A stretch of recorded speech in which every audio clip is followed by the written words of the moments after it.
You're listening to Fish Grow Plants, a podcast all about practicing and sharing the love of aquaponics, hosted by Logan Schoolcraft. Hello and welcome to Fish Grow Plants. In today's episode, we're discussing the aquaponic process of construction, namely greenhouse construction ideas to consider. Honest story about my own greenhouse option.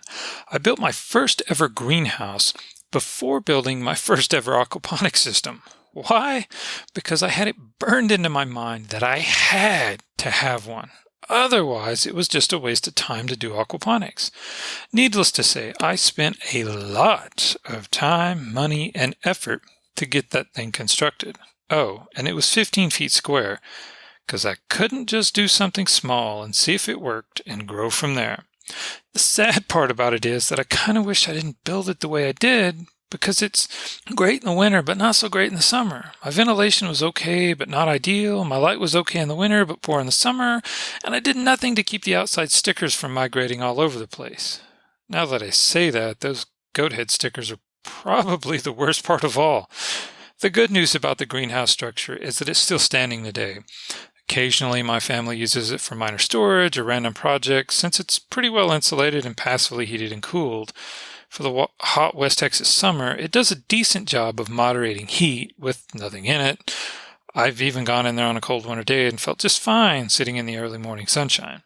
So why am I sharing this seemingly random story with no obvious end?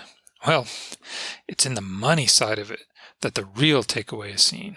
You see, I essentially spent more than double the cost of the planned aquaponic system to build that greenhouse.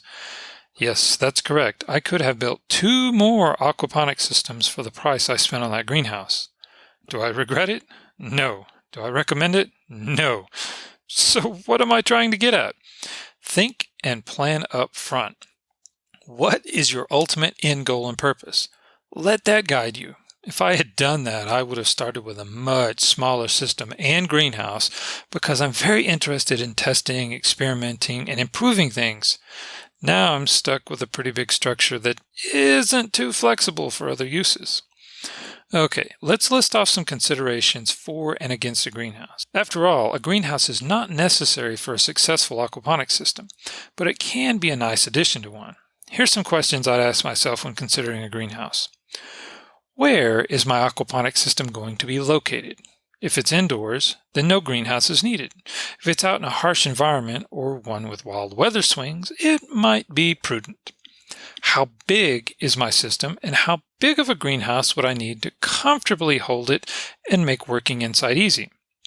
Jumping off and building a large greenhouse for a tiny tabletop system would be overkill, but packing a system into a structure that allows for very little elbow room is also not effective. Finding balance between your system and your greenhouse is the key takeaway from this question. What's my location like? Or said differently, what are my neighbors doing? This question will help you think about the area around your planned greenhouse. If your neighbors are large apartment buildings, you'll have to design differently than if they're field farmers. This will not only impact what you grow, but how you take and design considerations for security, wind, or actual solar gain. How much do I want to spend on my greenhouse upfront and ongoing? This money question will help you assess the initial investment as well as recurring costs, which also actually impact the initial build. For example, if you want to go conventional, your ongoing cost with heat and cooling may be high, but your initial build will be lower.